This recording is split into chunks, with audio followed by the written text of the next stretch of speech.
क्यों सिर्फ युधिष्ठिर को ही स्वर्ग मिला? और महाभारत युद्ध के बाद धृतराष्ट्र, गांधारी, कुंती और विदुर के साथ क्या हुआ? उनकी मृत्यु कैसे हुई? और अभिमन्यु के पुत्र परीक्षित को क्यों श्राप मिला? नमस्ते दोस्तों, आज के वीडियो में आपका स्वागत है। आज हम देखेंगे महाभारत युद्ध के बाद की कहानी। तो प्लीज़ वीडियो को एंड तक ज़रूर देखिए और हिट द सब्सक्राइब बटन। तो शुरू करते हैं आज के वीडियो को।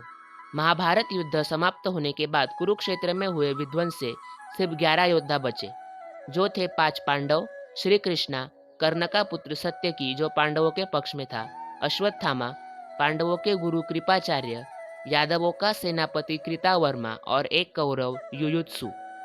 महाभारत युद्ध समाप्ति के बाद युधिष्ठिर को हस्तिनापुर का महाराज घोषित किया और युधिष्ठिर ने 36 साल तक हस्तिनापुर पर राज किया। गांधारी के दिए हुए श्राप की वजह से कृष्ण की द्वारिका समुद्र में डूब गई और श्री कृष्ण ने भी स्वयं देह त्याग किया। युद्धों में हुआ अन्याय, रक्तपात और अनेक हिंसा की वजह से इन पापों से मुक्त होने के लिए वेदव्यास जी ने युधिष्ठिर को अश्वमेध यज्ञ करने का सुझाव दिया और ये यज्ञ करने के बाद पांचों पांडव और द्रौपदी ने अपने वंशज परीक्षित को राजा बनाकर मोक्ष पाने के लिए जाने का निर्णय किया और इसीलिए पांडव मेरु पर्वत चढ़ने निकल पड़े। वहां पर धृतराष्ट्र, गांधारी और कुंती ने भी वनवास जाने का निर्णय लिया और वन में ही आग लगकर उनकी मृत्यु हो गई। वो भाग तो सकते थे पर उन्होंने मृत्यु को ही प्राप्त करना उचित समझा। अब पांडव मेरु पर्वत चढ़ना शुरू करते हैं और केवल पुण्यवान मनुष्य ही पर्वत की चोटी तक पहुंच सकता है। सबसे पहले द्रौपदी का पांव फिसल कर नीचे गिरकर उसकी मृत्यु हो गई।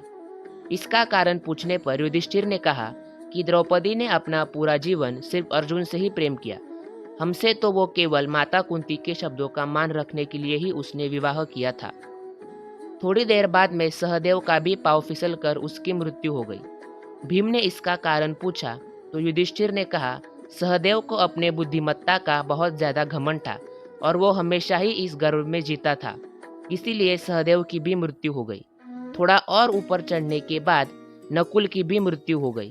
तब युधिष्ठिर ने कहा, नकुल को अपने सौंदर्य पर बहुत गर्व था और वो खुद को सबसे ज्यादा खूबसूरत समझता था।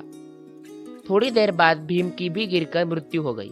अब अर्जुन ने इसका कारण पूछा तो युधिष्ठिर ने कहा, भीम अपने पूरे जीवन में सिर्फ खाता ही रहा।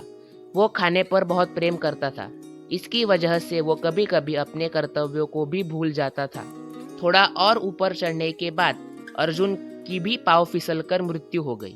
अब पूछने के लिए तो कोई नहीं था, इसलिए युधिष्ठिर ने मन में कहा कि अर्जुन के साथ स्वयं श्री कृष्ण होने के बावजूद वो हमेशा आगे क्या होगा और भविष्य की ही चिंता करते रहता था।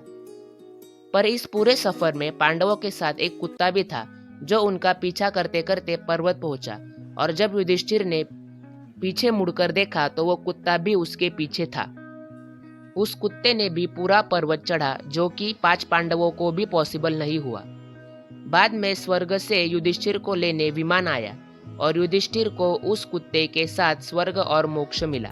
इसीलिए सिर्फ एक ही पांडव यानी सिर्फ युधिष्ठिर को ही स्वर्ग प्राप्त हुआ। अश्वत्थामा और कृपाचार्य तो चिरंजीवी थे, इसीलिए वो आज भी जीवित थे और उनकी मृत्यु नहीं हुई। कुछ सालों बाद राजा परीक्षित को एक ऋषि ने श्राप दिया, पर क्यों? तो दोस्तों, एक बार राजा परीक्षित जंगल में शिकार करने गया था और तब उसे तेजी से प्यास लगी। तभी उसका ध्यान एक ऋषि के कमंडलू की ओर गया और राजा उनसे पानी मांगने लगा, पर ऋषि तपस्या में लीन थे, इसलिए उनका राजा की ओर ध्यान नहीं गया।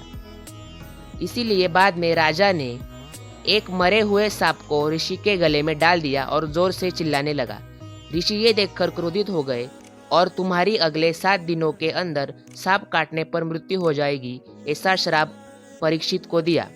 राजा डर कर महल में चला गया और उसको 7 दिनों के लिए एक कमरे में बंद कर लिया।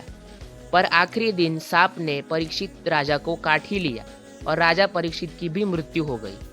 राजा परीक्षित को कली राक्षस ने कलियुग की एक झलक पहले ही दिखा दी थी। राजा परीक्षित के मृत्यु के बाद ही कलियुग की शुरुआत हुई और द्वापर युग का अंत हुआ। तो ये सब हुआ महाभारत युद्ध के समाप्ति से कलियुग की शुरुआत तक। और वैसे भी कहते हैं ना, अंत ही अस्ति प्रारंभ। तो आज का वीडियो यही ख़त्म करते हैं।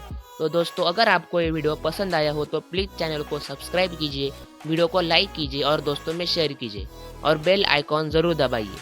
धन्यवाद।